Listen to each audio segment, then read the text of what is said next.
நான் எப்பொழுதும் ஒரு சொல்லில் நம்பிக்கை வைப்பவள். அந்த சொல் எங்கே இருக்கிறது என்று தெரியாது. அது யாருடைய உதடுகளில் ஒளிந்து கொண்டிருக்கிறது என்று நமக்கு தெரியாது. அது எந்த புத்தகத்திற்குள் மறைந்திருக்கிறது என்று நமக்கு தெரியாது. அந்த ஒரு சொல் வந்து சேர்கின்ற அந்த வினாடியில் நம்முடைய வாழ்க்கையில் மாற்றம் நிகழ்கிறது. அந்த ஒற்றை சொல்லை இந்த சிறிய உதடுகள் இன்றைக்கு இந்த அவையில் உதிர்த்து விட வேண்டும் என்கின்ற பேராசையோடு உங்கள் முன்னால் நிற்கிறேன். புத்தகங்களே நன்றி என்பது நான் இந்த மேடையில் பேசுவதற்காக தேர்ந்தெடுத்து கொண்ட தலைப்பு. நான் புத்தகங்களுக்கு நன்றி செலுத்துவதற்காக இந்த மேடையை பயன்படுத்த போகிறேன். ஏன் நான் நன்றி சொல்ல வேண்டும்?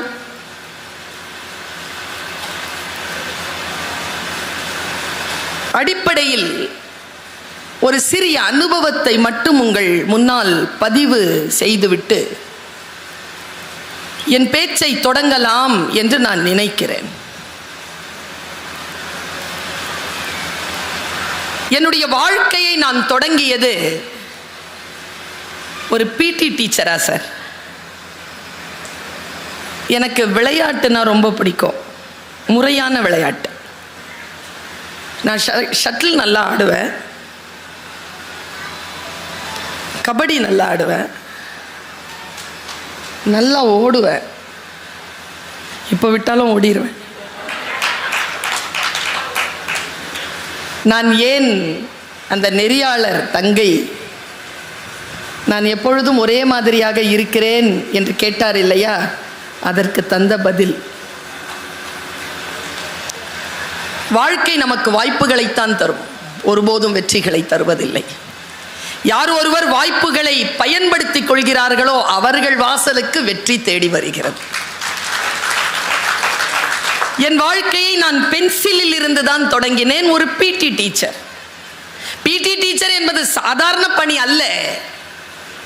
அந்த பணிக்கு போனாதான் நமக்கு தெரியும் அது எவ்வளவு சிரமமான பணி என்று.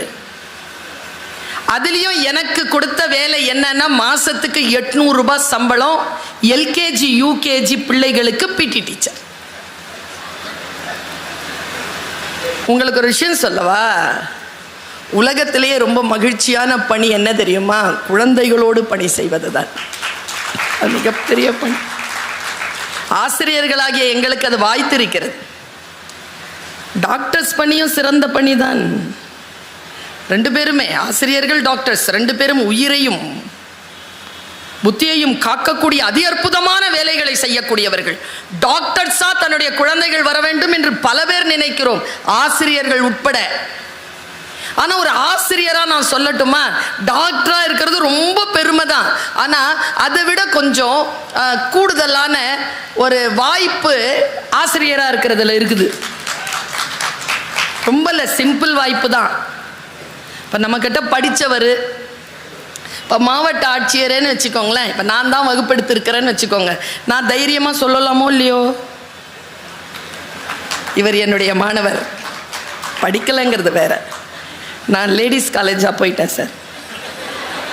படிச்சிருந்தா நான் சொல்லலாம் இல்லையா, இவர் என் மாணவர்னு. ஒரு டாக்டராக நான் சொல்ல முடியுமா?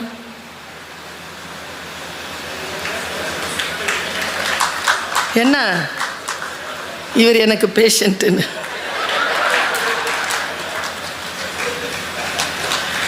சொல்ல முடியாதுங்க. டாக்டருடைய பணி மிக உயர்வானது. ஆனால் எதையும் அவர்கள் மிக பெருமையாக, இன்னாருக்கு நான் தான் மருத்துவம் பார்க்கிறேன் என்று சொல்ல முடியாது. இன்னாருக்கு நான் தான் கற்றுக் கொடுக்கிறேன் என்று ஒரு ஆசிரியரால் சொல்லிவிட முடியும். அந்த ஆசிரியராக என்னை உயர்த்திய புத்தகங்களுக்கு நன்றி. பிடி டீச்சராக போனேன்னா ரொம்ப கஷ்டம், பாடம் படிக்க முடியாது, விளையாடிட்டுலாம் இருக்கணும். அதுலேயும் என்னென்னா, எங்கள் காலேஜ் எங்கள் ஸ்கூலில் அந்த பிரின்சிபல் நான் சேர்ந்து 2 மாதம் 3 மாதத்தில் நான் வேலையை விட்டுட்டு வேறு இடத்துக்கு போயிட்டேன்னு வச்சுக்கோங்க. மேலே ஒரு பிள்ளை ஏறிட்டா, +1. எங்கள் பிரின்சிபல் ஓடுறாங்க கிரவுண்டுக்கு, மேலே ஏறிட்டு அந்த பொண்ணை காப்பாற்றுறதுக்காக போனாங்க. போக வேண்டியது தானே, என்ன தேடினாங்க. ஏன்னா நான் தான் போய் கூப்பிட்டு வரணும் சார், பிடி டீச்சர். நான் வந்து செக்யூரிட்டியை தேடிக்கிட்டு இருக்கிறேன் போகலான்னு. அந்த டீச்சர் அந்த பொண்ணை பார்த்து கேட்குறாங்க, ஏன் குதிக்கிற? அந்த பிரின்சிபல் எப்படின்னா எல்லாத்தையும் டாக்குமெண்ட் பண்ணணும் சார். அவங்களுக்கு மேலே ஒரு பிள்ளை விழுதுன்னா கீழே விழுந்து மயங்கிடுச்சுன்னா ஏன் விழுதுன்ட்டு தெரியாமல் போய்டும்ல. இப்போவே கேட்குறாங்க ஏன் விழுறேன்னு. அந்த பொண்ணு சூப்பராக சொல்லிச்சு, நான் ஏன் விழுறேன்னு என் எக்கனாமிக்ஸ் மிஸ்ஸுக்கு தெரியும்ன்றுச்சு. எக்கனாமிக்ஸ் மிஸ்ஸு மயங்கி விழுந்தாங்க. அவங்கள தான் ஆஸ்பத்திரியில் 3 நாள் சேர்த்து வச்சுருந்தோம், இந்த பிள்ளையை பிடிச்சிட்டு வந்துட்டோம். ஆசிரியராக இருப்பது இருக்கு இல்லையா, பெரும் பணி. பிடி டீச்சரா நான் ஜாயின் பண்ண அந்த ஒரு 10 நாள்லயே நான் ரவுண்ட்ஸ் வரேன், டிசிப்ளின் ரவுண்ட்ஸ்.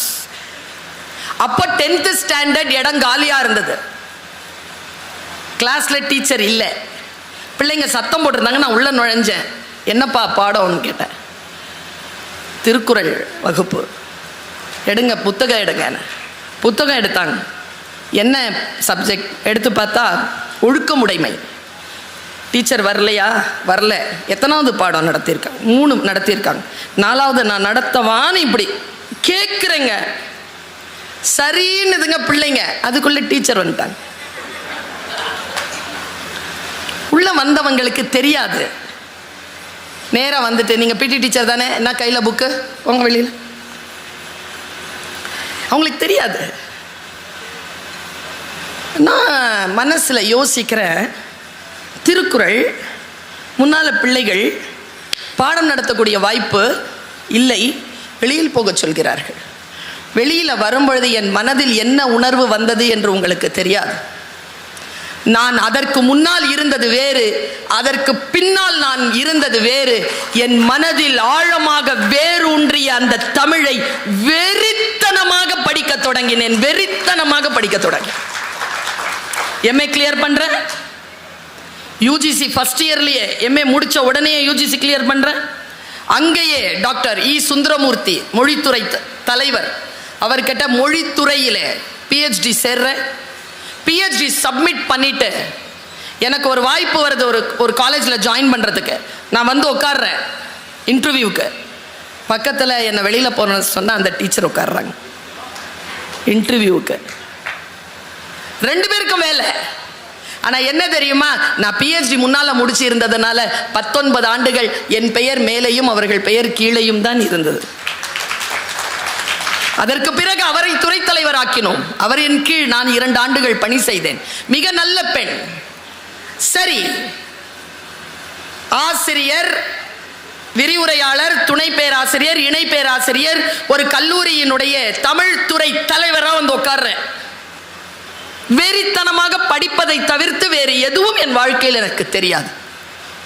படித்துக்கொண்டே இருப்பேன். எதை என்றெல்லாம் நீங்க கேட்கவே கூடாது. எல்லாவற்றையும் படிப்பேன். படிச்சுக்கிட்டு இருந்ததுனால துறை தலைவரா உட்கார்ந்த 1 மாத இடைவெளிக்குள் அரசிடம் இருந்து ஒரு ஆணை.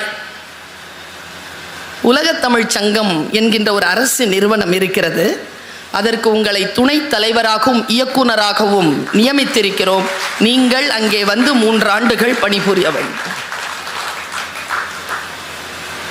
பென்சிலில் இருந்து தொடங்கிய என்னுடைய வாழ்க்கை இன்றைக்கு எங்கே நிற்கிறது தெரியுமா? கிரீன் பென்ல வந்து நிற்க. புத்தகங்களே உங்களுக்கு நன்றி. இன்னுமாய் நான் வாசித்தால், இன்னுமாய் தெரிந்து கொண்டால் ஒன்று சொல்லுகிறேன், அந்த கிரீன் பென்குள்ள இருக்கக்கூடிய அந்த பச்சை மையின் அதிகாரம் வரும் காலங்களில் கூடும். அதுதான் கல்விக்கு இருக்கக்கூடிய சிறப்பு. நான் ஏன் புத்தகத்திற்கு நன்றி சொல்லுகிறேன்? என் விளையாட்டிற்கு நான் நன்றி சொல்லலாம் இல்லையா? சொல்லலாம் தான். என் மன ஆரோக்கியத்திற்கு, என் உடல் ஆரோக்கியத்திற்கு நிச்சயமாக விளையாட்டு மிகப்பெரிய பாரிய பணியாற்றி இருக்கிறது. அதைவிட கொஞ்சம் மேலாக நான் அறிந்து கொள்ள வேண்டியவற்றை அறிந்து கொள்வதற்கான புத்தியை விரிவாக்கி தந்த அந்த பேராற்றலை எனக்கு தந்தது புத்தகங்கள். அதனால் அந்த புத்தகங்களுக்கு நான் நன்றி சொல்கிறேன். இந்த அவைக்கு ஒரு விஷயத்தை சொல்றேங்க. நான் இப்ப நான் பேசுகிறேன், உங்களுக்கு புரியுது தானே? இவ்வளவு பெரிய விஷயம் தெரியுமா? இது எவ்வளோ பெரிய விஷயம் தெரியுமா? காஷ்மீர்ல இருந்து ஒரு 10-15 பேரை கொண்டு வந்து இங்க நிறுத்திட்டு தமிழ் பேசினா உங்களுக்கு தெரியாதுங்க.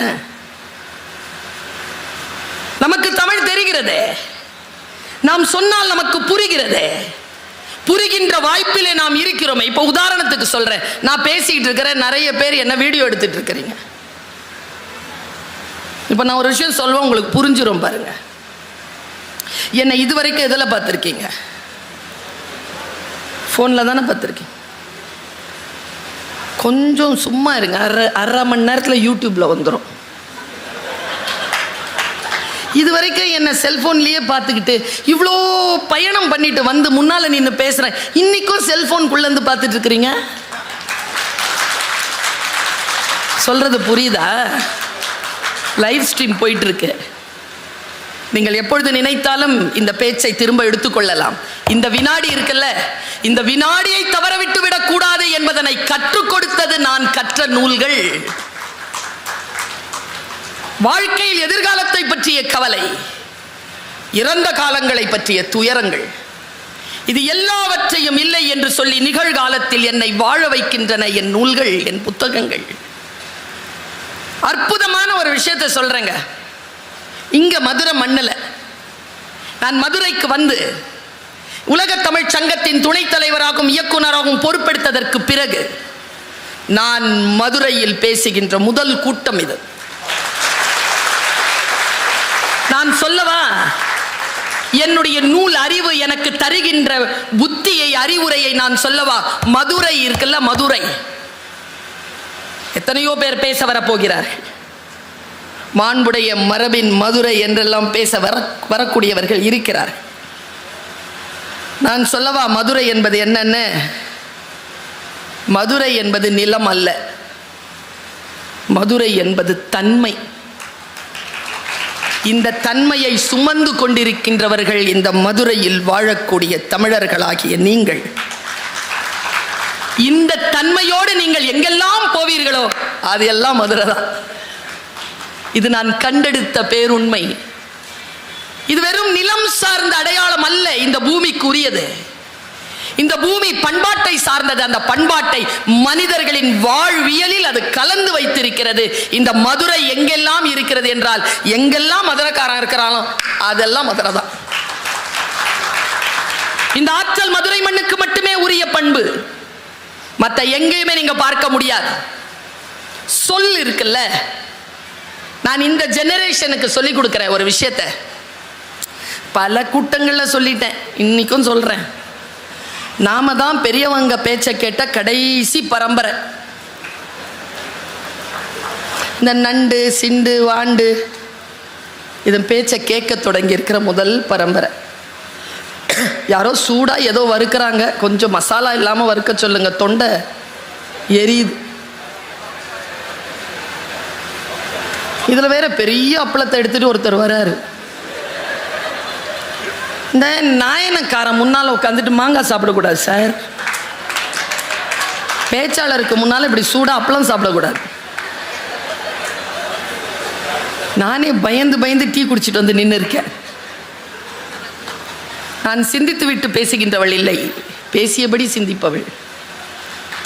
அதனால் என்னுடைய சிந்தனைக்கு தடையிட்டு விட முடியாதபடிக்கு நீங்கள் பாதுகாக்க வேண்டும். இதில் என்னன்னா ரொம்ப இன்ட்ரெஸ்டாக பேசுகிறாங்களேன்றதுனால தான் அங்கே போகிறதே. வாங்கி வச்சுக்கிட்டு அதை சாப்பிட்டுக்கிட்டே கேட்கலாம். படிப்பு என்ன செய்ததுன்னு சொல்கிறேன், நான் என்ன செஞ்சதுன்னு சொல்கிறேன். இந்த தலைமுறைக்கு சொல்லித் தருகிறேன், வாசிப்பு ஏன் முக்கியம் என்று சொல்லித் தருகிறேன். 2 ஸ்டேட்மெண்ட்டை காத்திரமாக இந்த மேடையில் வச்சுட்டு போகிறேன், ரொம்ப உறுதியாக வச்சுட்டு போகிறேன். ஐன்ஸ்டீன் சொன்ன ஒரு வார்த்தை,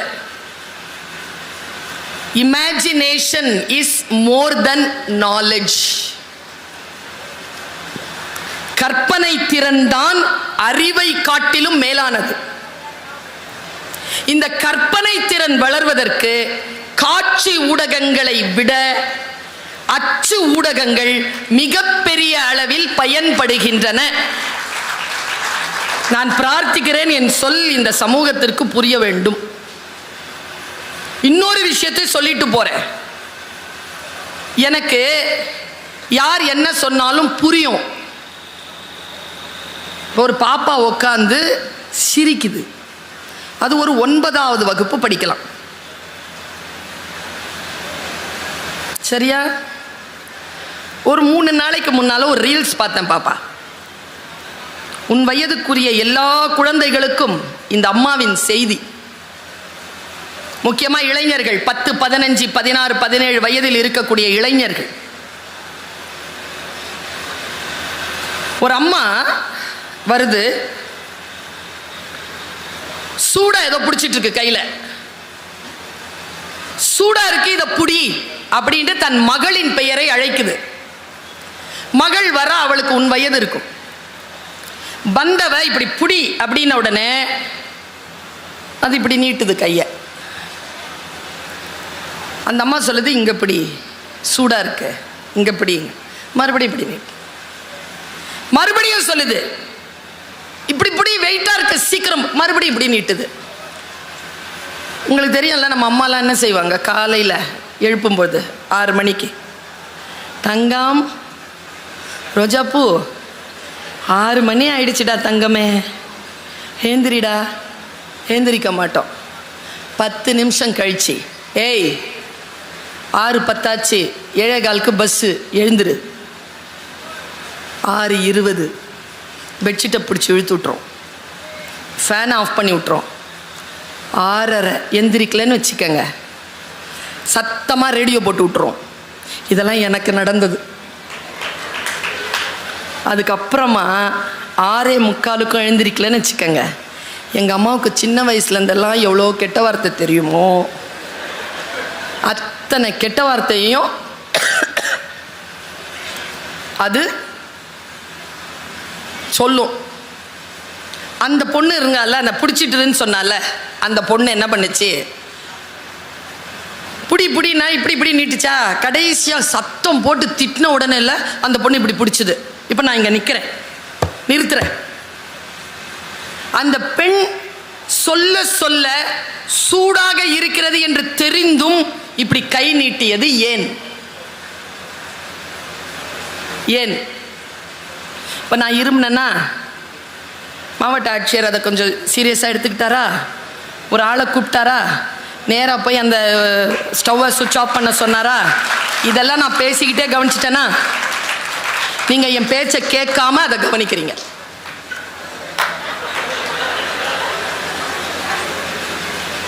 புத்தகங்கள் என்ன செய்யும் தெரியுமா? நீங்க என்ன வேலை செய்யணுமோ அந்த வேலையை செஞ்சுக்கிட்டு உலகம் முழுக்க என்ன நடக்கிறது என்கின்ற கவனத்தை உங்களுக்கு கொண்டு வந்து சேர்க்கக்கூடிய ஆற்றலை புத்தகங்கள் தரும். ரீடிங் ஹேபிட் எவ்வளவு பெரிய விஷயம் தெரியுமா ரீடிங்கிறது? நான் அதான் சொல்றேன். ஏன் அந்த பெண் அப்படி நின்னா? ஏன் அவ கையை இப்படி நீட்டுனா? அவளுக்கு அறிவு இல்லையா? இப்படி நீட்டுனா கேக்கு சுற்றுறோம் அப்படின்ற அறிவு இல்லையா? இருந்தாலும் அவ ஏன் அப்படி செஞ்சா தெரியுமா? நான் ஆசிரியை, அதனால் திடீரென்று ஒருவர் மீது அப்படியே பழி போட்டுற மாட்டேன். மாவட்ட ஆட்சியரும் இருக்கிறார், சொல்கிறேன். 25 ஆண்டு காலமாக நான் ஆசிரியராக இருந்திருக்கிறேன் ஐயா. நான் ஆசிரிய பணியில் வெள்ளி விழா நாயகி. ஒரு விஷயத்தை சொல்றேன், என் வகுப்பில் இதுவரைக்கும் யாரும் ஒருத்தர் கூட ஃபெயில் ஆனதில்லை. அடிக்குறிப்பு ரெட்லைன் சரியாக ஃபெயிலாக விட்டதில்லை. புரிஞ்சுக்கணும்ல, அந்த குழந்தை ஏன் இப்படி நீட்டுது, ஏன் இப்படி பிடிக்க மாட்டேங்குது? எங்க அம்மாட்ட போய்க்க நான் கேட்டேன், அம்மா இந்த பொண்ணு இப்படி பண்ணுது ஏமா? அது தெரியாதா உனக்கு? எங்க ஊர்ல சொல்லுவாங்க, எங்க அம்மா காயல்பட்டினத்துக்காரங்க, எங்க ஊர்ல சொல்லுவாங்க, ஒரு மருமக இருந்தாலாம், அவ ஓரம் மட்டும் பெருக்க மாட்டாளாம். மாமியார் கேட்பாங்களாம், ஓரம் பெருக்கலாம்ல, அது பெருக்காதான். உன்னை நல்ல குடும்பத்துலேருந்து தானே எடுத்துகிட்டு வந்தேன், என் பையன் இவ்வளோ நல்லா சம்பாதிக்கிறான், உனக்கு கொஞ்சமாவது புரியணும்ல, ஏன் இப்படி பண்ணுற அப்படின்னு 4-5 திட்டு வாங்கின உடனே சரி மாமி அப்படின்ட்டு கரெக்டாக பெருக்குமா. அடுத்த நாள்லேருந்து அதுக்கு ஒரு ஆட்டிடியூட் வந்துருச்சு. தொடப்பக்கட்டையை எடுத்துக்கிட்டு நேராக அவங்க மாமி வாசலில் போய் நிற்குமா. மாமி கொடுக்குறத கொடுங்க, வீடு பெருக்கணும்னுமா. மாவட்ட ஆட்சியர் தலை குனிந்ததை ஆமோதிக்கிறார். ஏன் தெரியுமா? சில பேருக்கு ஒரு வாட்டி சொன்னால் புரியும் சார், சில பேருக்கு 10 வாட்டி சொன்னாலும் புரியாது சார். வேணும்ட்டு திமிரு செய்யாமல் இருக்கிறாங்க. அப்படி கிடையாது சார், 9 வாட்டி நீங்கள் சொன்னது புரியல சார்.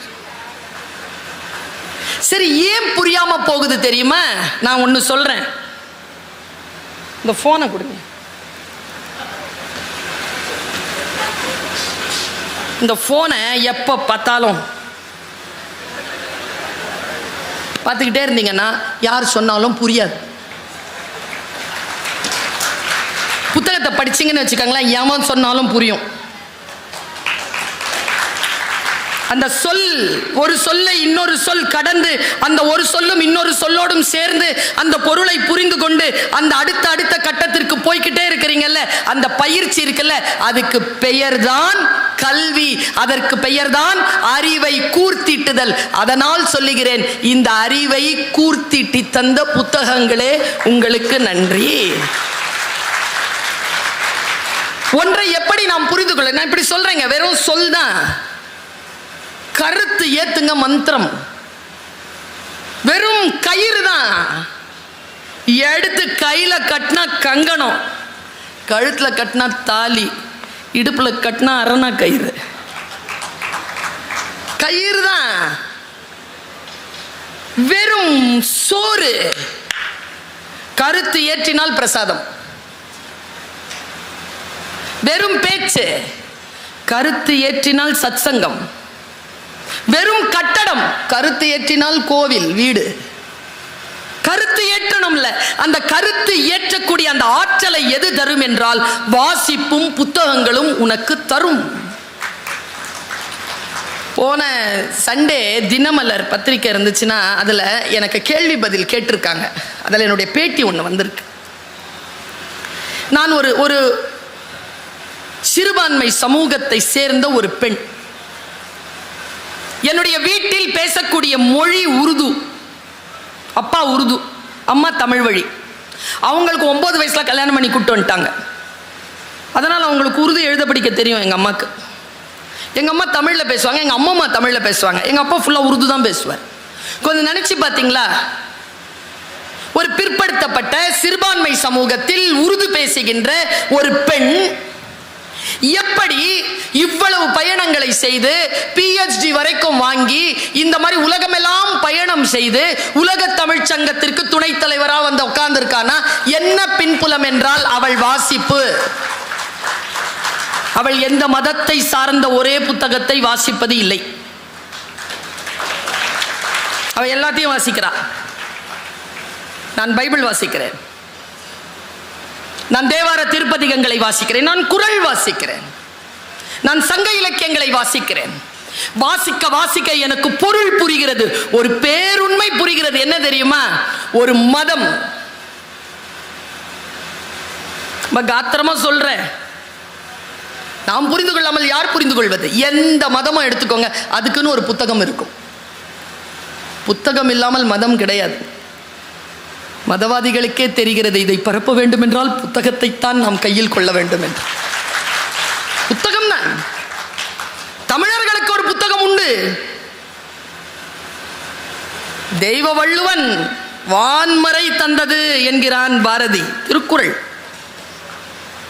திருக்குறளை, திருவள்ளுவத்தை, அவருடைய ஒரு குறளை, ஒரு எழுத்தை புரிஞ்சுச்சுன்னா போதுமே.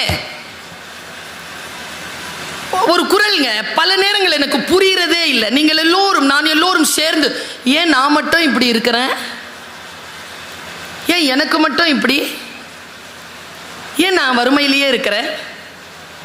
பாருங்களேன், அந்த குறளை சொல்ற புரியுதா பாருங்க. இலர் பலராக காரணம், இலர் பலராக காரணம், நோற்பார் சிலர் பலர் நோலாதவர். ஏன் பிரவீன்குமார் சார் மட்டும் மாவட்ட ஆட்சியராக இருக்கிறாரு? 8 லட்சம் பேருங்க அப்ளை பண்றாங்க, 800 பேருக்கு தான் ஜாப். 8 லட்சம் பேர்ல 800 பேர் எப்படி தேர்ந்தெடுக்கப்படுறாங்க? இலர் பலராக காரணம் நோற்பார் சிலர் பலர் நோலாதவர். எந்த ஒரு காரியத்தை செய்தாலும் எல்லோரும் சேர்ந்து பயணித்து செய்கின்ற பொழுது அந்த தொகுப்பு கூடுகிறது. சிலர் மட்டும் செய்தால் பலன் அவர்களுக்கு மட்டுமே கிடைக்கிறது என்கிறான் வள்ளுவன். ஒன்றை நான் புரிந்து கொள்ள முயற்சி செய்கிறேன். அந்த முயற்சி இருக்குல்ல, கடகடகடன்னு பேசினா புரியாதுங்க. எங்க பேச்சு பரம்பரையிலேயே அப்படிப்பட்டவர்கள் உண்டு. வேகமா பேசுவாங்க, அதை நம்ம கைத்தட்டி ஆர்ப்பரிப்போம் அந்த பேச்சை. ஆனா கடைசியா என்ன புரிஞ்சுது? புரிதல் இருக்குல்ல, அந்த புரிதலுக்கான அடித்தளம் எது கொடுக்கிறது என்றால் நூல்கள் கொடுக்குது. எது யார் பேசினாலும் புரியும் உனக்கு.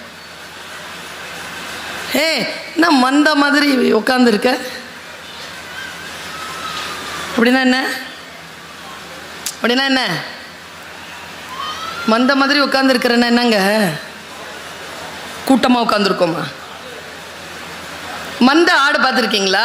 ஒரு ஆடு போய் ஒரு இடத்துல ஒரு குச்சி நீட்டிடுங்க, அது தாண்டி குதிச்சுட்டு போவோம். குச்சியை எடுத்துருங்க, எல்லா ஆடும் அந்த இடத்துல வந்தால் தாண்டி குதிச்சுட்டு போவோம். அதுக்கு பேர் தான் மந்தை. இல்லை, நான் மந்தைகளில் ஒரு ஆடு இல்லை. நான் மந்தையிலிருந்து பிரிந்து போன ஒரு ஆடு. என்னுடைய பாதையும் சரியாக இருக்கலாம். இப்படி ஒருத்தர் எழுதுறாங்க, மந்தையில் இருந்து பிரிந்து போன ஒரு ஆட்டின் பாதை சரியாக கூட இருக்கலாம். இப்படி ஒரு ஐக்கு யோசிக்கிறேன். என்னை யோசிக்க வைக்கிறது லேட்டரல் திங்கிங் என்பார்கள், பக்கவாட்டில் யோசிப்பது அனலிட்டிக்கல் திங்கிங் என்பார்கள், கிரிட்டிக்கல் திங்கிங் என்பார்கள். ஒவ்வொன்றையும் நான் சிந்திப்பதற்கு எனக்கு வாசிப்பு துணை செய்கிறது. வாழ்க்கை முழுவதும் முட்டாளாக இருப்பதை விட ஒரு முறை முட்டாள் என்று பெயர் வாங்குவது புத்திசாலித்தனம். வேகமா சொன்னா புரியாது, புரிஞ்ச மாதிரி இருக்கும். தமிழ் தானே, புரிஞ்சுதாப்பா? சொல்லு, புரிஞ்சுதா? சிரிக்கிறான். நான் ஒன்று சொல்லட்டுமா? கற்றலின் முதல் தகுதி என்ன தெரியுமா தம்பி? தெரியலங்கிறது வெளிப்படையாக ஒப்புக்கிறது. அப்பதான் கற்றல் நிகழும். நான் இதை பல மேடைகளில் சொல்லி இருக்கிறேன். இது என்னது? என்னது? ஒலிபெருக்கி. இது இங்கிலீஷில் சொல்லுங்க, பரவாயில்ல. இது என்னது? ஃபோக்கஸ் லைட் இல்லை. அது என்னது? ஸ்பீக்கர். ஒரு நாள் நான் பேசுறது கேட்கல. சார் கிட்ட, சார் மாதிரி ஒருத்தர் உட்காந்துருந்தார். சார் நான் பேசுறது கேட்கல சார், மைக் நல்லா தான் சார் இருக்கு. அது ஸ்பீக்கர் லூஸு மேடம்ட்டாரு. நீ யாரை சொல்ற? நீ இப்போ இது என்னன்னு எனக்கு தெரியணுமா இல்லையா? 30 வருஷமா பேசுகிறேன், எனக்கு தெரியணுமா இல்லையா? தெரில. நான் நேராக பிரவீன் சார் கிட்ட போனேன். சார், இன்னைக்கு உங்கள் புத்தக திருவிழாவில் பேசுகிறேன் சார். சூப்பர் ப்ரொஃபஸர், வாங்க, நீங்கள் பதவியேற்றதிலிருந்து வந்த முதல் கூட்டம் நல்வரவு அப்படின்னார். எனக்கு அவர் பேசுகிற தமிழ் ரொம்ப பிடிச்சிருக்குங்க. ஆனால் அவர் வேறு ஏதோ ஒரு மொழி வீட்டில் பேசுகிறாருன்னு தெரியுது. ஆனால் தமிழில் ஒரு தப்பும் இல்லை. எவ்வளோ பெரிய ஒரு மோட்டிவேஷன் தெரியுமா இது? லாங்குவேஜ் டீச்சருக்கு தப்பு இல்லாமல் பேசுறது எவ்வளோ பெரிய விஷயம். என்ன என் பேரை மட்டும் மாற்றி சொன்னீங்க? சொல்லிடணும்ல. ஒரு விஷயம் நமக்கு புரிகிறது பாருங்க. அவர்கிட்ட போய் கேட்குறேன், சார் என் முன்னால் ஏதோ ஒன்று வைக்கிறாங்க சார், கொம்பு ஒன்று, அதுக்கு கொண்டெல்லாம் இருக்குது சார். அப்படிலாம் ஒன்றும் வைக்க மாட்டாங்களே மேடம்? Don't worry. இல்லை மேடம், இல்லை சார், அது சொன்னாதான் சார் மற்றவங்களுக்கு கேட்குது. அவர் சீரியஸாக என்ன பார்க்குறாரு. எதை சொல்கிறீங்க? அது என்னமோ சொல்கிறாங்க சார், அது இன்னும் கொஞ்சம் டீட்டெயிலாக சொல்லுங்கள் சார். நான் பேசினா அப்போ தான் சார் மற்றவங்களுக்கு கேட்குது. Mic S. எதுக்குமே டென்ஷன் ஆகாத மாவட்ட ஆட்சியர் டென்ஷன் ஆனார். 30 வருஷமாக பேசுகிற மைக்னா என்னன்னு தெரில உனக்கு? ஒரு ப்ரொஃபஸர்னு நம்பி இந்த பெரிய கூட்டத்தை ஏற்பாடு. முட்டாள் பெண்ணே, மைக் என்றால் என்ன என்று தெரிந்து கொள்ளவில்லையா நீ இதுவரைக்கும்? முக்கால் நோட்டெடு. எலக்ட்ரான், குரோட்டான், புரோட்டான் என்னமோ சொல்லி கொடுத்தார். மைக் நான் தெரிஞ்சுக்கிடுச்சு. இப்போ நான் சொன்ன ஸ்டேட்மெண்ட் புரியுதா பாருங்க. வாழ்க்கை முழுவதும் மைக் என்றால் என்ன என்று தெரிந்து கொள்ளாமல் முட்டாளாக இருப்பதை விட ஒரு முறை முட்டாள் என்று பெயர் வாங்கி கொண்டு மைக் என்றால் என்ன என்று தெரிந்து கொள்வது புத்திசாலித்தனம். எப்பொழுதும் கற்பதற்கு வெட்கத்தை தடையாக கொள்ளாதீர்கள். புத்தகம் உங்களுக்கு சொல்லித்தரும். என்னை வழிபடுத்துகிறது புத்தகங்கள். கம்ப ராமாயணம் என்னை வழிபடுத்துகிறது. குர்ஆன் என்னை வழிபடுத்துகிறது. பைபிள் என்னை வழிபடுத்துகிறது. ஏனென்றால் ஒன்றை எப்படி புரிந்து கொள்ள வேண்டும் என்கின்ற லேட்ரல் திங்கிங்க எனக்கு புக்கு தருது. உதாரணத்துக்கு சொல்லவா, நான் ஒரு விஷயத்தை சொல்லிட்டு போயிடுறேன். பல பேருக்கு நமக்கு முன்னாலே நடக்கிற கொடுமையை புரியுறது இல்லைங்க. புரிஞ்சிருச்சுன்னா அதுல சிக்க மாட்டோம். நாம ஏன் நமக்கு அது ஏன் புரியல? பயிற்சி இல்லை. பயிற்சி இருந்தா புரிஞ்சிரும். எப்படி பயிற்சி பெறுவது? நான் சொல்ற வெளியிலேயே போகாதீங்க. சும்மா ஒரு புத்தகத்தை எடுத்து படிங்க. உங்களுடைய அலைன்மெண்ட் இருக்குல்ல, மைண்ட் அலைன்மெண்ட், அது கரெக்டா செட் ஆகும். உதாரணத்துக்கு சொல்லவா, 1+1 எவ்வளவு? சும்மா சொல்லலாம், என் கிளாஸ் தானே. 1+1 2 சொன்ன உடனே செகண்ட் ஸ்டாண்டர்ட் ப்ரமோட்டட். சரியா? 1+1 2. 1 into 1 1. முதல்ல 1+1 2. இப்போ ஒன்று குறையுது. 1 into 1 1. புரிஞ்சிருச்சா மல்டிப்ளிகேஷன் என்னன்னு? Third standard. 1 divided by 1 equal to 0. யாரெல்லாம் சொன்னாங்களோ ஃபோர்த் ஸ்டாண்டர்ட் ப்ரமோஷன். இல்லாதவங்க தேர்ட் ஸ்டாண்டர்ட்லயே இருக்கணும். இப்போ 1 2 3 4 படிச்சுக்கிட்டே போறது இல்ல அறிவு. 2 1 0 என்று படிப்பதும் அறிவுதான் என்று சொல்லித்தரக்கூடிய ஆற்றல் நமக்கு வர வேண்டும் என்றால் நாம் புத்தகங்களை வாசித்து பக்கவாட்டு சிந்தனையை புரிந்து கொள்ள வேண்டும். பல நேரங்களில் நமக்கு சில விஷயங்கள் புரியறதில்லை. எனக்கு உறவு புரிய தொடங்கி 28 வருஷத்துக்கு அப்புறமா தான் நான் பிறந்து எனக்கு உறவுகளினுடைய மேல் கீழே அசைறது ஆடுறதெல்லாம் புரிஞ்சது 28 வருஷம் ஆயிடுச்சு. சிலதுக்கு 60 ஆனாலும் புரியல. இது ஏன் இப்படி இருக்குது புரியல. எனக்கு 28 வயசுல புரிஞ்சுது. இங்க பாருங்க எப்படி புரிந்தது. வாசிக்கிறேன், ஒன்றை இன்னொன்றின் மீது அப்ளை செய்கிறேன்.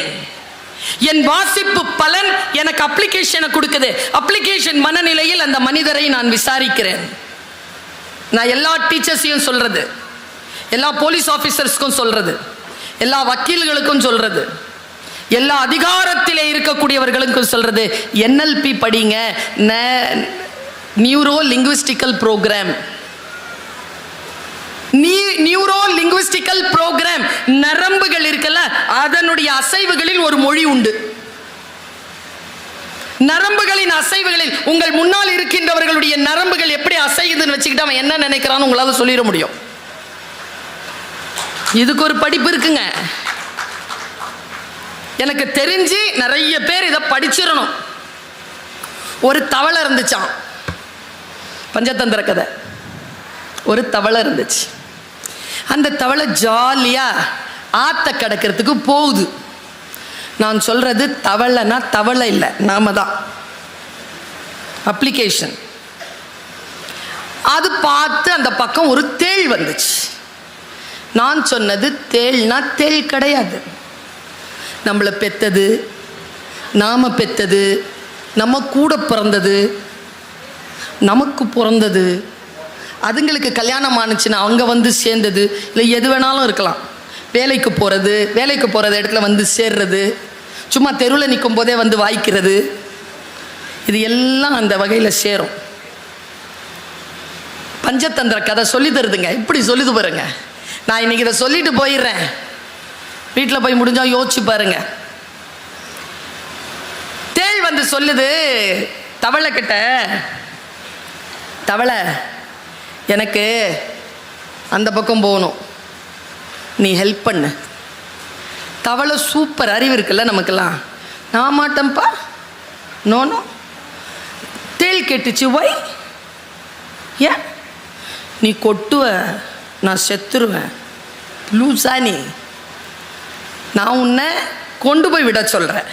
நான் உன்னை கொட்டுனேன்னா எனக்கு நீச்சல் தெரியாது, நானும் தானே சாவேன். கூட்டிகிட்டு போ. தவளை கன்வின்ஸ் ஆயிடுச்சுங்க. நம்மள மாதிரி இவ்வளோ சீக்கிரம் கன்வின்ஸ் ஆகிறோம் நாம. அப்பா, என் பிள்ளை இருக்கு, 800 கோடி மக்களும் ஒரு பக்கம்னா அவன் ஒருத்தன் போதும். தப்பு பண்ணிட்டு ஏதாவது வேணா வந்து நிற்பான் பாருங்க. ஆஸ்பத்திரியிலேருந்து டவலில் சுற்றி எடுத்துகிட்டு வரும்போது அந்த மூஞ்சி இருந்துச்சு பாருங்க, அந்த மூஞ்சியில் நிற்பான். ஒன்றும் சொல்ல முடியும். தேள் எப்படியோ கன்வின்ஸ் பண்ணிருச்சு. தவளை முதுகில் ஏறிக்கோ, கொட்ட மாட்டல்ல. நான் தான் சொன்னேனே கொட்ட மாட்டேன், லாஜிக்கும் சொல்லிட்டு அப்புறம் இது கொட்ட போகிறேன். ஏறு. 6 தழும்புது போகுது. ரொம்ப தழும்பு வரும் பொழுது பயப்படுது தேள். தவளை சொல்லுது, பயப்படாத, எனக்கு தெரியும், நீச்சல் தெரியும், நான் கூட்டிகிட்டு போய் விட்டுறேன். கேட்டுக்கிட்டே இருந்துச்சு தேள். கொஞ்சம் தூரம் தாங்க இருக்கும் கரை, ஓங்கி தலையிலேயே கொட்டிருச்சிங்க. இப்போ தேளும் முழுகுது, தவளையும் முழுகுது. கீழே முழுகும்பொழுது தவளை கேட்குது, நாம் எல்லாருமே கேட்குற மாதிரி, உனக்கு நல்லது தானே பண்ணேன், உன் கூட ஃப்ரெண்ட்ஷிப்பாக தானே இருந்தேன், இப்படி நடு மண்டையில் போட்ட, இப்போ நான் சாவுறேன், நீயும் தானே சாவுற, அறிவில்லை உனக்கு, எதுக்கு இப்படி பண்ண அப்படின்னு தவளை கேட்குது. தேள் தந்த பதில் தான் சூப்பர். நீங்கள் இன்னைக்கு வீட்டுக்கு எடுத்துகிட்டு போங்க இந்த மெட்டீரியலை. தேள் சொல்லிச்சான், கொட்டணும்னு கொட்டலை, கொட்டுறது என் இயல்பு. ஜோராக கை தட்டுறவங்க எல்லாம் முழுமையாக அனுபவிச்சவங்க. அதை அவர் வேணும்ன்ட்டு செய்ய மாட்டாருங்க, அவருக்கு சட்டுன்னு கோவம் வந்துடும். அவ நல்லவ தாங்க, எங்கேருந்து தான் வருதோ அந்த புத்தி, அப்போ மட்டும் இப்படி பண்ணிடுவா. இது எனக்கு புரிகிறது என்றால் நான் தேளோட வாழ்வேனை தவிர முதுகில் ஏற்ற மாட்டேன்ல. இதை சொல்லித் தருகின்றன புத்தகங்களே, நன்றி. என் வாழ்க்கையை காப்பாற்றுகிறாய், நன்றி. கவனம் ரொம்ப முக்கியமான விஷயம் சொல்றேன். கவனத்தோடு இருக்க வேண்டும் நாம்.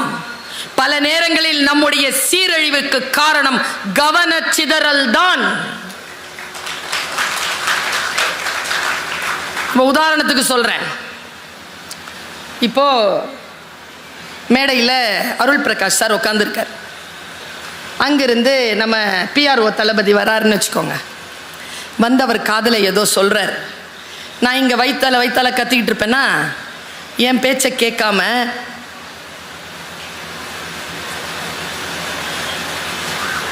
அவர் காதில் சொல்லியாச்சு. அவங்க கடைசி வரைக்கும், நாம் சாவுற வரைக்கும் அவர் காதில் அவருக்கு என்ன சொன்னார்னு நமக்கு தெரிய போகிறதில்ல. ஆனால் நம்ம கவனமெல்லாம் அங்கே தான் இருக்கும். இங்க சத்தமா பேசிட்டு இருக்க பாருங்க, முக்கியமான ஒரு விஷயம் உங்களை கடந்து போயிருக்கோம், அதை பற்றி கவலை இல்லை. கவன சிதறல். உங்களுக்கு காட்சிகள் போதுமானதாக இருக்கிறது கவனத்தை சிதறடிக்க. நான் எந்த மேடையிலும் சொல்லுவேன், புத்தக திருவிழா மேடையிலும் சொல்லுகிறேன், ஆர்ப்பாட்டமாகவும் நகைச்சுவையாகவும் பேசுகின்றவர்களுடைய பேச்சை ஆர்வமாக கேட்கும் நாம் ஆர்ப்பாட்டமும் நகைச்சுவையும் இல்லாமல் ஆழமான அறிவோடு பேசுகின்ற சான்றோர்களின் பேச்சை கேட்டு பயிற்சி பெற வேண்டும். நம் வாழ்க்கையை மாற்றி போடக்கூடிய முத்துக்கள் அங்கிருந்து கிடைக்கலாம். என்னுடைய அப்பா சொல்லுவார், கடல் முழுக்க தண்ணி இருக்குங்க, உள்ள ஒரு சிப்பி வாய் திறந்து மூடிட்டு இருக்கோம், பார்த்துருக்கீங்களா? கடல் முழுக்க நீர் இருக்குல்ல, அது ஏன் தாகத்தோடு இருக்கு? ஏனென்றால் அதற்கான துளி, தாகத்தை தணிக்கக்கூடிய துளி கடலில் இல்லை. அது எங்க இருக்கு? வானத்தில் மிதந்து கொண்டு இருக்கக்கூடிய மேகங்களுக்குள் மறைந்திருக்கு. கரெக்டா அது வரணும், மழையா விழணும், ஆழ்கடல்ல போகணும், சிப்பி வாய்த்திருந்து மூடுகின்ற அந்த பிசிக்ஸ் இருக்குல்ல, அது அங்க ஒர்க் அவுட் ஆகணும். அப்ப அதை உள்ள போய் உட்காரம் பாருங்க, அது வெறும் துளி அல்ல, முத்தாக மாறும். உங்கள் வாழ்க்கையை மாற்றி போடுகின்ற துளிகள். இதோ நேர போனா இருக்கு 200 அரங்கங்களுக்கு மேல இருக்குல்ல, அங்க கொட்டி கிடக்கின்ற கோடானு கோடி புத்தகங்களுக்குள் உங்கள் சொல் எனும் மந்திரம் நீர்த்துளி என்கின்ற முத்து மறைந்திருக்கிறது. எங்கேயோ வாசிக்கிறேன், நான் எதுவும் வாசிக்கிறேன். எதையோ வாசிக்கின்ற பொழுது ஒன்று தெரிகிறது. சொல்லலாமான்னு தெரியல, எங்க சொல்லாம எங்க சொல்றது. புத்தகத்தை காலில் தொட்டினா என்னங்க பண்ணலாம்? எடுத்து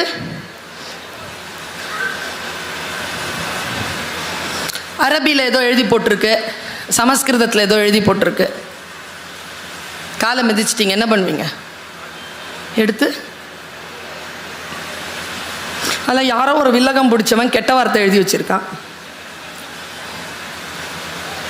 படித்தாதானே தெரியும் அது கண்ணில் ஒத்திக்கிறதா கிழிச்சு போடுறதான்னு. பார்த்த உடனே புக்கு படித்து பாருங்க, கிழிச்சி தூர எறிகின்ற புத்தகங்கள் உண்டு, நெஞ்சத்தோடு அரவணைத்துக் கொள்ளுகின்ற புத்தகங்கள் உண்டு. எந்த புத்தகம் உங்களுடைய வாழ்க்கைக்கு உதவி செய்யுமோ அந்த புத்தகங்களுக்கு நன்றி சொல்லுங்கள். அதை தேடி கண்டுபிடிக்கிறது தான் 10 நாள் வைக்கிறாங்க. 10 நாள் ஃபஸ்ட்டே வந்து புக்கு வாங்கிடாதீங்க, ரவுண்ட்ஸ் போங்க, இதெல்லாம் சாப்பிடுங்க, இங்கே உட்காந்து பேச்சை கேளுங்க, போங்க, ஃபஸ்ட்டு ஒரு ரவுண்டு வாங்க, எவ்வளோ பணம் இருக்குன்னு பார்த்துக்கிடுங்க. உங்களுடைய ஆசிரியர்கள், நண்பர்கள், சான்றோர்களிடத்தில் கேளுங்க, இந்த வருஷம் எந்த புக் வாங்கினா நல்லாயிருக்கும். தேர்ந்தெடுத்து திட்டமிட்டு புத்தகங்களை வாங்குங்கள். எனக்கு தெரிந்து ஒரு பென்சிலை கடைசி வரைக்கும் எழுதி தீர்த்த பிள்ளையும் இல்லை, ஆசையாக வாங்கி வைத்துக் கொண்டிருக்கக்கூடிய புத்தகங்களை படித்து தீர்க்கின்றவர்களும் இல்லை. சார் சொன்னார் 20 லட்சம் புக்கு விற்பனையாயிருக்குன்னு. நான் சொல்லட்டுமா, ஒரு ஆசிரியரா வாசிக்கும் பழக்கம் குறைந்திருக்கிறது. என்ன இது ஐரானிக்கல் டிஃபரன்சியேஷன்? புக்கு நிறைய விற்பனை ஆகுது, படிக்கும் திறன் குறைந்திருக்கிறது. ஏன்? புத்தகங்களை அலங்காரமாக கையில் எடுக்கிறோம்? கிடையாது. ஒரு புத்தகத்திற்கு ஆக பெரிய அவமரியாதை எது தெரியுமா? வன்முறை எது தெரியுமா? அதை படிக்காமல் விடுவதுதான்.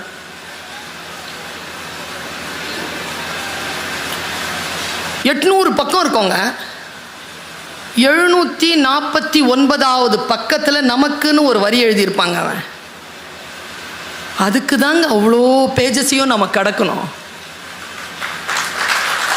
டக்குன்னு அந்த சொல் அப்படி வந்துடாது. நான் ஏன் தெரியுமா புத்தகத்துக்கு நன்றி சொல்றேன்? ஒவ்வொருத்தரும் துடிக்கிறாங்க, தன் வாழ்க்கையில் தான் கண்டெடுத்த பேருண்மையை, பெரும் ரகசியங்களை அந்த புத்தகங்களின் வழியாக உங்களுக்கு தந்து கொண்டே இருக்கிறார்கள். அதை நீங்கள் படித்து விட வேண்டும் என்று ஒவ்வொருவரும் துடிக்கிறார்கள். நான் ஒரு பதிப்பகத்தை நடத்தியவள். மு. அருணாச்சலம் என்கின்ற தமிழ் இலக்கிய வரலாறு 14 தொகுதிகளை நான் பதிப்பித்தேன். ஆ. பாலகிருஷ்ணனுடைய திருவருட்பாவை முழுக்க பொற்பதிப்பாக கொண்டு வந்தது பார்க்கர் நிறுவனம். நான் சொல்லுகிறேன், ஒவ்வொரு புத்தகமும் இங்கே பதிப்பாளர்கள் இருக்கிறார்கள், அவர்களுக்கு நீங்கள் ஆதரவு தர வேண்டும். இங்கே எழுத்தாளர்கள் இருக்கிறார்கள், அவர்களுக்கு ஆதரவு தர வேண்டும். ஏன் தெரியுமா? ஒவ்வொரு புத்தகமும் ஒரு பதிப்பாளரின் வாழ்க்கையை காவு கேட்கும். நீங்க வாங்கி ஆகணும். நம்ம கிட்ட ஒரு நோய் இருக்குங்க, ஃப்ரீயா கிடைச்சா ஃபினாயில் தானே பரவாயில்ல, ஃப்ரீயா கிடைக்குதுன்னு குடிச்சிருவோமா? புக்கு மட்டுங்க ஃப்ரீயா வாங்காதீங்க, காசு கொடுத்து வாங்குங்க. ஏங்க அது சரஸ்வதிங்க, லக்ஷ்மி கொடுக்கணுங்க.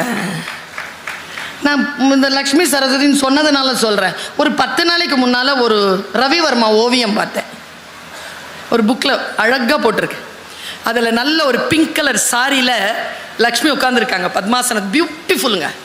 ரவிவர்மா 1000 வருடங்கள் ஓய்ந்து கிடந்ததற்கு பின்னர் வாராதது போல் வந்த மாமணி போல வந்த ஒரு அற்புதமான ஓவியம் வரைஞ்சிருப்பான்.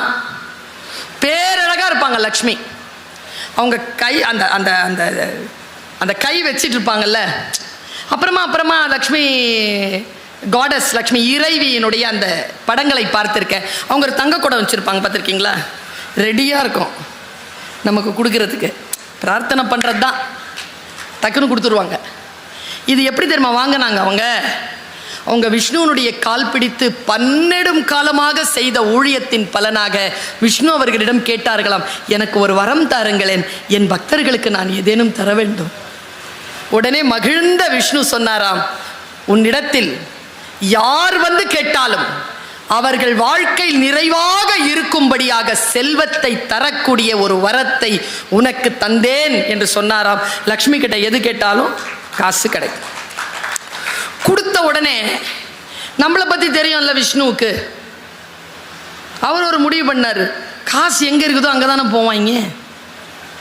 இப்போ நமக்கு ஒரு பைலா எழுதினார், நீ எவ்வளோ வேணாலும் கொடுத்துக்கலாம், நான் நினச்சா வாங்கிடுவேன் போட்டாரா. இதை பார்த்துட்டு இருந்தாங்க நம்ம காடஸ் சரஸ்வதி.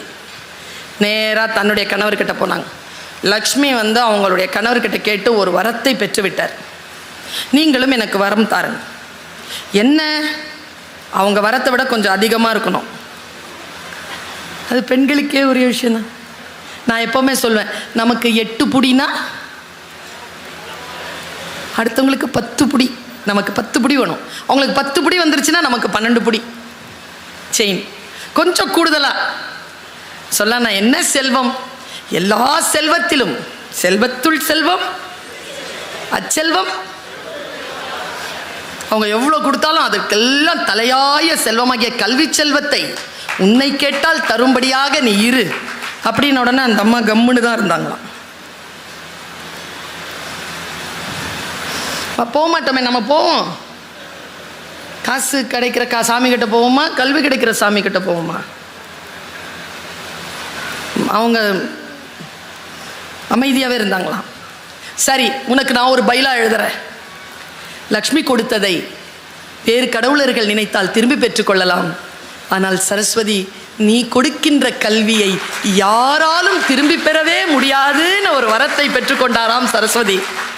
எனக்கு நான் அந்த ஆச்சரியத்தோட அந்த ரவிவர்மாவனுடைய அடுத்த பக்கத்தை பார்க்குறேன். சரஸ்வதி உட்கார்ந்துருக்காங்க. ரவிவர்மாவின் சரஸ்வதி எப்படி உட்கார்ந்துருப்பாங்க தெரியுமா? எல்லாம் பத்மாசனத்தில் உட்கார்ந்துருக்க. ரவிவர்மா வரைந்த சரஸ்வதி மட்டும் கால் மேலே கால் போட்டுட்டு அப்படி உட்கார்ந்துருப்பாங்க. கற்றோருக்கு சென்ற இடமெல்லாம் சிறப்பு. இது எங்கிருந்து வரும்? இந்த ஆற்றல் எங்கிருந்து வரும்? நான் 31 நாடுகளுக்கு சுற்றி இருக்கிறேன். ஒரு டிக்கெட்டை கூட சொந்த செலவில் வாங்கினதில்லை. இப்போ வந்துட்டு போகிறதுக்கு கூட சார் தான் கொடுக்குறாரு. கற்றோருக்கு சென்றமிடமெல்லாம் சிறப்பு. நீங்கள் நினைக்கிறீர்களா, இவர் கல்வி கற்றவர், இவர் என்னுடைய வாழ்க்கைக்கு உயர்வதற்கான ஆசிரியராக இருக்கக்கூடியவர், இவர் வாழ்க்கையில் சான்றோராக இருக்கக்கூடியவர் என்கின்ற ஒரு அடையாளம் ஒரு மனிதனுக்கு போதும். அந்த அடையாளத்துடன் அவன் கடைசி வரைக்கும் இந்த சமூகத்தில் மிக உயர்ந்த நிலையில் வாழ்வான் என்ற அந்த வாழ்க்கையை கொடுக்கின்ற புத்தகங்களுக்கு நன்றி. வாசியுங்கள், புரிவது போல் வாசியுங்கள். வாசிக்கின்ற பொழுதெல்லாம் அது உங்களுக்கு புரிய வேண்டும். பல நேரங்களில் நாம் வாசிக்கக்கூடிய வார்த்தைகள் நமக்கு புரிவதில்லை, நாம் பார்க்கக்கூடிய காட்சிகள் நமக்கு தெரிவதில்லை. உங்க குழந்தை ஃபர்ஸ்ட் மார்க் வாங்கணும்னு நினைக்காதீங்க. புரியுதா, புரிஞ்சு படிக்குதா? ஒரு கேள்விக்கு அதற்கு அதன் மொழியில் தான் பதில் சொல்ல தெரியும். அந்த மொழி உங்கள் முதல் மதிப்பெண் எடுப்பதற்கு போதுமானதாக இல்லாமல் இருக்கலாம். என்னை போல நான் 10வது ரேங்க் தான் வாங்குவேன். முதல் ரேங்க் வாங்கின பெண் இன்னைக்கு எங்கே இருக்கான்னு தெரில. 10வது ரேங்க் வாங்கின நான் எங்கே இருக்கிறேன்னு முதல் ரேங்க் வாங்கின பொண்ணுக்கு தெரியும். படிப்பு இருக்குல்ல, விஷயம் புரிஞ்சுக்கிறீங்கல்ல, வார்த்தைகளை புரிஞ்சுக்கிறீங்கல்ல. இன்றைய தலைமுறைக்கு நாம் தரக்கூடிய மிக முக்கியமான செய்தியை இந்த மேடையை பயன்படுத்தி சொல்லிட்டு போறேன். நிறைய இளைஞர்கள் இருக்கிறீர்கள். சென்னையிலிருந்து நான் 2:30 மணிக்கு விமானம், எனக்கு 1:30 மணிக்கு நான் விமான நிலையத்திற்கு வருகிறேன். வீட்டிலிருந்து 12:20க்கு கிளம்பினேன். அங்கிருந்து 20 நிமிடத்திற்குள் விமான நிலையத்திற்கு வரலாம், வரவே முடியலை, நெரிசல். ரொம்ப சிரமப்பட்டு வண்டி ஓட்டிட்டு வரேங்க. இப்படி திரும்பி பார்க்குறேன், ஸ்விக்கி ஜொமேட்டோன்ற அந்த பேர் சொல்லக்கூடாது, அது மார்க்கெட்டிங் மாதிரி ஆகிடும். அந்த உணவு பொருட்களை எடுத்துகிட்டு போகிறாங்கல்ல இளைஞர்கள், ராக்கெட் மாதிரி போகிறாங்கங்க. நீ லாரி ஆயிரு, பஸ் ஆயிரு, 2 வீலர் ஆயிரு, கார் ஆயிரு, யார் வேணாலும் ஆயிரு, சிக்னல் இருக்கட்டும் இல்லாமல் போட்டோம். ஏன்னா அந்த 20 மினிட்ஸ் அவங்க போய் கொடுத்தா தான் அவங்களுக்கு ஒரு 30 ரூபா கிடைக்கும். அந்த இளைஞர்களை பார்த்து கேட்கிறேன், இவ்வளவு வேகமாக வண்டி ஓட்டி கொண்டு அந்த 30 ரூபாய்க்காக போகிறாயே, ஒரு 15 வருடத்திற்கு முன்னால் இவ்வளவு வேகத்தோடு புத்தகங்களை படித்திருந்தால், இந்த வெறியை படிப்பில் காட்டி இருந்தால், நான் வெறியா இருந்தேனே, என்னை போல் நீ ஏன் இல்லை? நீ ஏன் உன்னுடைய வாழ்க்கையை சிரமங்களுக்குள் படுத்திக் கொள்கிறாய் என்றால் என்ன என்றால், நின்று நிதானமாக வாசிப்பது என்பது அவ்வளவு பேருக்கு சுலபமாக வருவதில்லை. 2 விஷயத்தை சொல்றேன். ஒன்று ஸ்போர்ட்ஸ், ஒன்று படிக்கிறது. 2 வேலை செய்யும் போது 3வது வேலை செய்ய முடியாது. ஓட்டப்பந்தயத்தில் ஓடனா ஓடுறத தவிர்த்து வேற எதுவும் செய்ய முடியாது. அப்போதான் முன்னால வர முடியும். படிக்கின்ற பொழுது வேறு எதையும் செய்ய முடியாது. படித்தால் கவனம் சிதறும். 100% உன்னை நீ மூழ்கடித்துக் கொள்வது ஒன்று விளையாட்டில், மற்றொன்று புத்தக வாசிப்பு. உங்க எல்லாருக்கும் ஒரு விஷயம் சொல்லித்தரேன். பிள்ளைங்க கிட்ட இன்னிலேருந்து ஒரு வார்த்தையை சொல்லாதீங்க. டேய் விளையாடாதரா, டேய் நடிக்காதரா சொல்லாதீங்க. 2 டிபார்ட்மெண்ட் தான் நிறைய சம்பாதிக்குது. எனக்கு புரியலைங்க. ஒன்றை படிக்கிறோம், 5 வருடம் ஒன்றை படிக்கிறோம், அதை விட்டு விட்டு வேறு வேலை செய்கிறோம் என்றால் எங்கேயோ தவறு நடக்கிறது. டாக்டர் படிச்சுட்டு சினிமா எடுக்க வரீங்க, அப்ப ஏன் டாக்டர் படிச்சீங்க? ஐஐடி தானே படிக்கிறீங்க, வாங்கல சயின்டிஸ்டா, எதுக்கு ஐஏஎஸ் ஆஃபீஸரா போறீங்க? இன்ஜினியரிங் தானே படிச்சீங்க, போய் இன்ஜினியரிங் வேலை பாருங்க. ஏன் டீச்சரா வரீங்க? இங்கிலீஷ் டீச்சரா வராரு, எம்இ மெக்கானிக்கல். கல்வி கற்க வேண்டும் என்றால் எந்தெந்த புத்தகங்களை எப்பொழுது கற்க வேண்டும், அந்த புத்தகம் உங்களை என்ன செய்யும் என்கின்ற தெளிவு, ஒரு மனக்குழப்பம் இல்லாத வாழ்க்கையை நேர்மையாக வாழ்வதற்கான புத்தகங்களை என்னுடைய அன்பிற்குரியவர்களே தேடி படித்துக் கொள்ளுங்கள். யாரும் அறிவுரை சொல்வதற்கு அவசியம் இல்லை. உங்களுக்கானதை நீங்களே தேர்ந்தெடுத்துக் கொள்ளலாம் என்கின்ற சுதந்திரத்தை உங்களுக்கு கல்வியும் வாசிப்பும் தரும். நான் சொல்வதனால் சில பேருக்கு மன வருத்தம் ஏற்படலாம். ஆசை என்றால் குற்றம், இரிதல் என்றால் களைதல். குற்றங்களை களைபவர்கள் நாங்கள், எங்களுக்கு அதுதான் பெயர். கு என்றால் இருள், ரு என்றால் விளக்குதல். இருளை விளக்குபவர்கள் குருமார்கள், தன்னை விட சிறப்பானவர்களை உருவாக்குபவர்கள் ஆச்சாரியர்கள். எப்படி இந்த உலகம் ஒன்றும் இல்லைங்க. மாவட்ட ஆட்சியர்கள் எல்லாம் வந்து உட்கார்கின்றார்.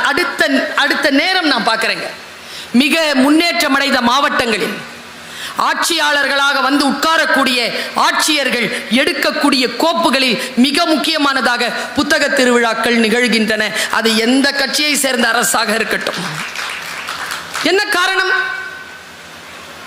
முன்னால் நீ நிமிர்ந்து நிற்க வேண்டும் என்றால் உனக்கு கல்வி அறிவு அவசியம். இந்த அவசியத்தை ஒருவர் புரிந்து கொள்ள வேண்டும் என்பதற்காக சொல்லுகிறேன்.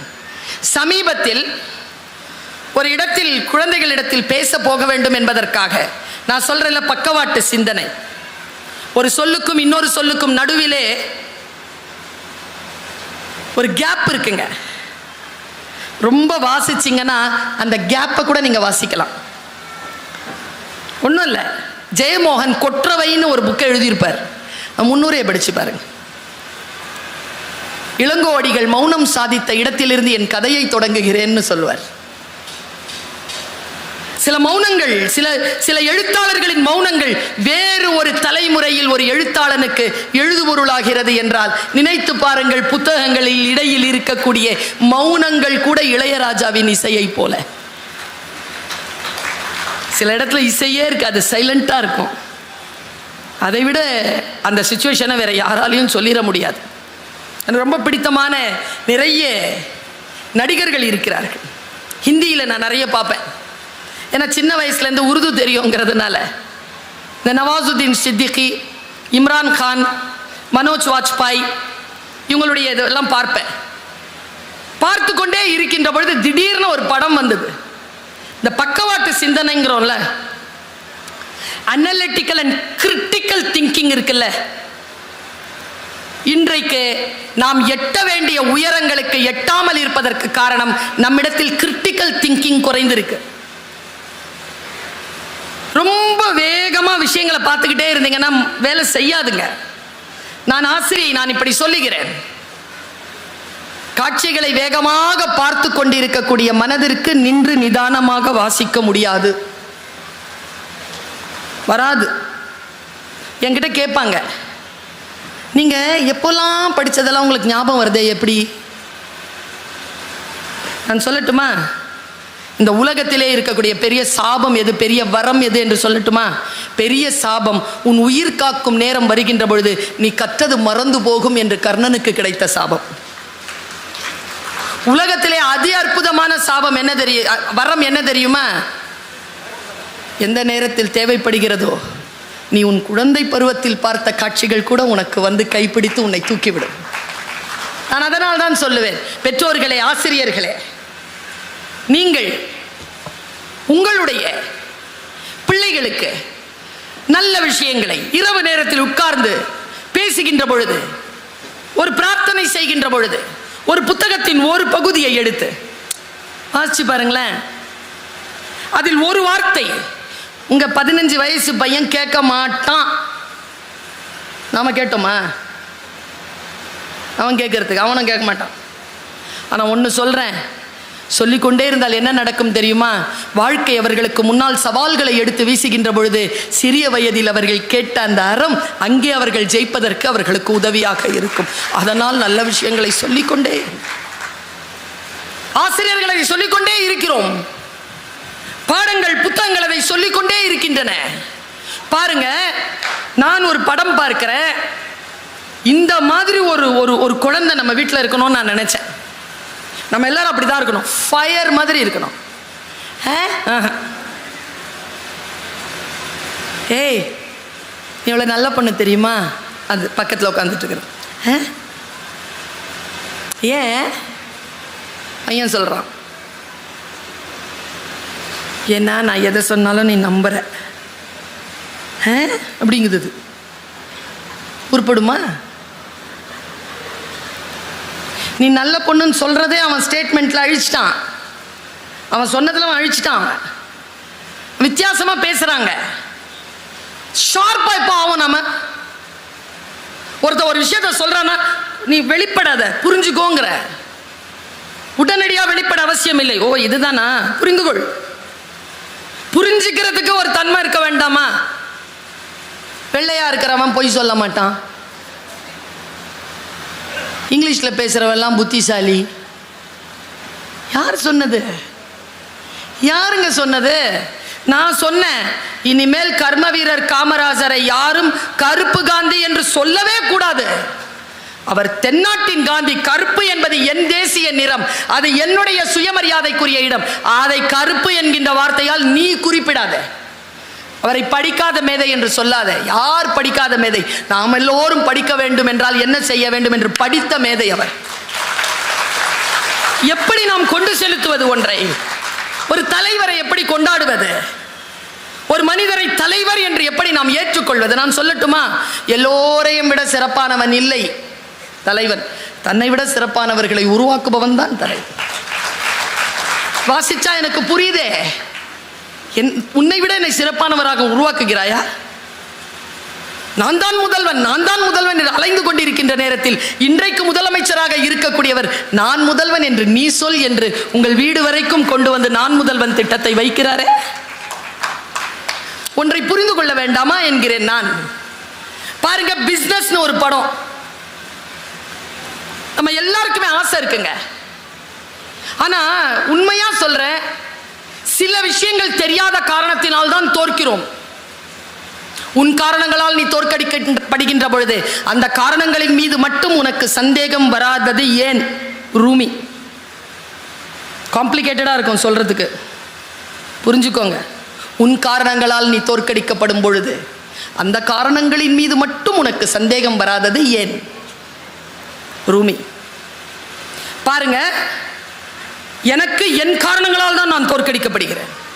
மாவட்ட ஆட்சியர் இருக்கிறாருங்க, வேறு மாவட்டத்தில். ஒரு பையனுக்கு ஒரு வாய்ப்பு கிடைக்குதுங்க. அவங்க டீச்சர் சொல்றாங்க, இவனுக்கு ஒரு நிமிஷம், ஏய் உனக்கு ஏதோ வேணும்னு சொன்னல, மாவட்ட ஆட்சியர் இருக்கிறார் போ. மாவட்ட ஆட்சியர்கிட்ட போனாங்க. அவன் நிற்கிறாங்க, அவனுக்கு ஐ கான்டாக்ட் வரவே இல்லைங்க. அவன் தோற்கிற இடத்தை நான் பார்த்து கொண்டே இருந்தேன். ஏய் தம்பி, பேசிடுறா, கேட்டுடுறா, உடனே சாங்ஷன் கிடைக்கும்டா. சூப்பர் மனநிலையில் இருக்கிறாருடா. மாவட்ட ஆட்சியர், ஆயிரக்கணக்கில் மக்கள், மாணவர்கள் வெற்றி பெறுகின்ற நிகழ்ச்சியில் நின்று கொண்டிருக்கிறார். சொல்லுனா அவனுக்கு ஐ கான்டாக்டே வரல. அப்படியே நின்றுட்டு ஏதோ சொல்ல வந்தான் பாருங்க, அவன் ஃபோன் அடிச்சிருச்சு, மொபைல். அதில் என்ன பாட்டு தெரியுமா? நான் அடித்தா தாங்க மாட்டேன், 4 நாள் தூங்க மாட்டேன், நான் அடித்தா தாங்க மாட்டேன், 4 நாள். இதே வார்த்தை. அது அடுத்த வரி இருக்குது அதுக்கு. அவன் மிக்ஸ் பண்ணி போட்டிருக்காங்க. காப்பாற்றணும் கர்த்தரு, காப்பாற்றணும் கர்த்தருன்னு கத்துது. அவன் அதை எடுத்து யார் பேசுகிறான்னு பார்க்குறாங்க. அந்த டைமில் மாவட்ட ஆட்சியர் போயிட்டார். நீ உன் வாய்ப்பை தவற விட்டாயா? எப்படி போகிறது வாய்ப்பு? நீ ஜெயிக்க வேண்டும் என்றால் சொல்லிக் கொடுங்கள். நான் வாசிக்கின்ற புத்தகங்கள் எனக்கு சொல்லித் தருகிறது. நீ முதல் நேரத்தில் ஏற்படுத்துகின்ற அந்த பாதிப்பை நீ இரண்டாவது முறை யாரிடத்திலும் எதிர்பார்க்கவே முடியாது. First impression, the best impression. You never get the chance to make or to repair or to replace it. The first impression. அது சொல்லி தரணுமா? அப்படி என்றால் தவம் இருக்க வேண்டுமே. அதற்காக தானே சொல்லுகிறேன், வாசி. ஒரு கதை புத்தகம் இருந்தாலும் வாசி. எந்த கவனச்சிதறலும் இல்லாம காலையில் தூங்கி எந்திரிச்ச உடனே முதல்ல நன்றி சொல். உயிரோடு இருக்கிற உடனே மொபைலை தேடும். உயிரோடு இருக்கிறோமா இல்லையான்றதை கூட மொபைல் பார்த்து தான் தெரிஞ்சு. இந்த பிஸ்னஸ்ங்கிற படத்தில் நான் பார்த்த ஒரு காட்சி உங்களிடத்தில் கடத்தி விட்டு போகிறேன். Alert, stay alert. இந்த ஸ்டே அலர்ட்டாக இருக்க வேண்டும் என்றால் என்ன செய்ய வேண்டும் பாருங்க. பாம்பேக்கு வரான் ஒருத்தன். அவனுக்கு ஸ்டாக் எக்ஸ்சேஞ்சில் உள்ள நுழையணும். அவனுக்கு அந்த புத்தி. அவனுக்கு மாத வருமானம் அவன் கணக்கு போட்டிருக்கிறது 3 கோடி. ஆனால் அவன் ஏழை. உள்ளே போயிட்டானா அவனுக்கு கிடச்சிரும். அங்கே ஒரு பாஸ் இருக்கார். நீங்கள் பாருங்கள், பிஸ்னஸ்ங்கிற படத்தை பாருங்கள். உள்ளே போகிறான், உள்ளே அனுப்பவே மாட்டேங்கிறாங்க அவனை. அவன் ஆடை எப்படி இருக்கு, 3 நாள் கலைந்து இருக்கிறான். என்ன பண்ணுறதுன்னு தெரியல. நேராக ஒரு நாள் ஏமாற்றிட்டு ஷர்ட்லாம் டக் பண்ணிக்கிட்டு கரெக்டாக ஃபார்மலில் வந்த மாதிரி சட்டுன்னு அந்த ஆஃபீஸ்க்குள்ளே நுழைஞ்சிடறான். இந்த பாஸ் ஒருத்தர் அவர் வர்றதை பார்க்குறான். அவர் பாஸ் வந்து இதில் ஏறுறார், லிஃப்ட்டில். என்ன தெரிஞ்சு தடுக்கிறதுக்குள்ளே அவனும் ஏறிட்டான் உள்ள. இப்போ பாஸ், அவன், செக்ரட்டரி 3 பேர் தான் இருக்காங்க. அந்த 30 செகண்டை பயன்படுத்துகிறாங்க. நாளைக்கு உங்களை சந்திப்பதற்கு எனக்கு 3 நிமிடங்கள் நேரம் கொடுங்கள். நான் எவ்வளவு பெருமதியானவன் என்பதனை உங்களுக்கு நான் சொல்லிவிடுகிறேன். அன்னைக்கு தெரியல பாஸ்க்கு என்ன மூடு இருந்ததோ. Take his number, tomorrow 10 o'clock is your interview சொல்லிட்டு வந்துடுறாருங்க. நான் படுத்தபடி தாங்க அந்த படத்தை பார்த்துருந்தேன் ஐபேடில். இதை பார்த்த உடனே எழுந்திரிச்சு உட்காந்துட்டேங்க. கிடச்சிருச்சு அவனுக்கு. பார்த்தா அடுத்த நாள் காலையில் 10 மணி ரவுண்ட் டேபிள். கரெக்டாக 9:59க்கு மாஸ்டர் வந்து உட்கார்றாரு. இவன் 9:50க்கே போயிட்டான். காத்திருக்கிறான். உள்ளே கூப்பிட்றாங்க, போகிறான், உட்கார்றான். 1 minute, tell us about yourself. 1 நிமிஷம் பேசுகிறான். Okay, you have 2 minutes. Tea அப்படின்றாங்க. டீ கொண்டாந்து வைக்கிறாங்க அவன் முன்னால். கிளாக் ஓடிக்கிட்டு இருக்கு. 5 செகண்ட் போயிடுச்சு. அந்த டீயில் துப்புங்கிறார். 2 செகண்ட் போயிடுச்சு. You have 1 minute 40 seconds. துப்பு. அப்படியே துப்புறான். You have 1 minute 35 seconds. 10 ரூபாய்க்கு இந்த ரவுண்ட் டேபிளில் இருக்கிறவங்களுக்கு இந்த டீயை வித்துரு. ஒவ்வொருத்தரும் எப்படி தெரியுமா இருக்கிறான்? ஒருத்தன் சிங்கம் மாதிரி இருக்கிறான், ஒருத்தன் புலி மாதிரி இருக்கிறான், ஒருத்தன் ஃபுல்லாக எருது மாதிரியே இருக்கிறான், ஒருத்தன் யானை மாதிரி இருக்கிறான். இத்தனை பேருக்கு நடுவில் தான் துப்புனதை எல்லாம் பார்த்துட்டானுங்க. 10 ரூபாய்க்கு விற்கணும். யோசிச்சுட்டே இருக்கிறான். 40 செகண்ட் போயிடுச்சு. தடுமாறுறான். பார்க்குறான் ஒவ்வொருத்தரையும். கிளாக் போய்கிட்டே இருக்க. கடைசியாக 5 செகண்ட்ஸுங்க. என்ன தெரியும் பண்ணா, பேக்கெட்டில் இருந்து 10 ரூபாய் எடுத்து போட்டு நான் இதை விற்றுக்கிட்டேன்ட்டு குடிச்சிட்டான். கம்பெனிக்கு 10 ரூபாண்டா, நான் குடிச்சிட்டேன். He was appointed. அப்படின்னு அந்த பிஸ்னஸ் படம் சொல்லுது. இதை புரிஞ்சுக்கிறதுக்கு நின்று நிதானமாக இந்த படத்தை பார்க்கறதுக்கே ஒரு புத்தி இருக்கணுமே நமக்கு. நான் குறையா சொல்லலை. கூலின்னு ஒரு படம் வந்திருக்குது, அதையும் தான் பார்க்கணும். ஆனால் அவருக்கு கூலி 200 கோடியாம். அதை யோசிச்சாதான் யோசிச்சுட்டு இருந்தேன் நான். எனக்கு என்ன பயம்? ஏங்க 3 வருஷத்தில் இங்கே இருப்பேன், அப்புறமா ஒரு 4-5 வருஷம் இருக்குது எனக்கு சர்வீஸு. அங்கே இல்லைன்னா நீங்கள்லாம் பார்த்துக்க மாட்டீங்க. டீச்சருங்க நான் 96 இயர்ஸில் செத்து போனேன்னு வச்சுக்கோங்களேன். என்ன சொல்ல தெரியுமா சமூகம்? டீச்சர் செத்து போச்சுன்னு தான் சொல்லும். சரியா? ஆசிரியர். அதனால் சொல்லுகிறேன், வாழ்க்கையை நேர்மையாக சந்திக்க வேண்டும் என்றால் வாழ்க்கையில் முன்னால் இருக்கின்றவர்களுடைய மன உணர்வுகளை புரிந்து கொண்டு சுயமரியாதையுடன் வாழ வேண்டும் என்று சொன்னால் நமக்கு முன்னால் இருக்கக்கூடிய புத்தகங்களை வாசித்துக் கொள்ளுங்கள். நான் கம்பராமாயணத்தை வாசிக்கிறேன். இதோ போன 2 மாதத்துக்கு முன்னால் தான் மெல்பர்ன் போயிட்டு வந்தேன்.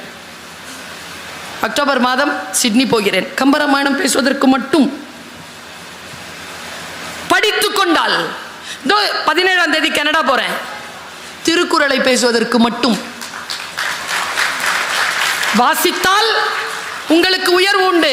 எனக்கு உயர்வை அளித்த என் தாய், தந்தை, இறைவன் எல்லோருக்கும் நான் செலுத்துகின்ற அந்த நன்றியை, என்னை உயர்த்திய என் தந்தை முதலாக எங்களுக்கு உணவு வாங்க வைத்திருந்த பணத்தில் 50 ரூபாய் கொடுத்து அம்மாவிடம் சண்டை போட்டுக்கொண்டு எனக்கு அப்பா வாங்கி கொடுத்தாரே அந்த திருமந்திரம் என்கின்ற நூல், அந்த திருமந்திரத்தை எழுதிய திருமூலருக்கு நான் என் வணக்கத்தை சொல்கிறேன், என் நன்றியை சொல்கிறேன். கம்பருக்கு, பாரதிக்கு, பாரதிதாசனுக்கு, பட்டுக்கோட்டைக்கு நான் என் நன்றியை சொல்லுகிறேன். நவீன எழுத்தாளர்களுக்கெல்லாம் நான் என் நன்றியை சொல்லுகிறேன். என்னை செதுக்குகின்ற புத்தகங்களே, உனக்கு கோடானு கோடி நன்றிகள். நீ இன்னுமாய் பலரை செதுக்குவதற்காக புறப்பட்டு வா, உன்னை விரித்து வாசிக்க காத்திருக்கிறோம். நன்றி, வணக்கம்.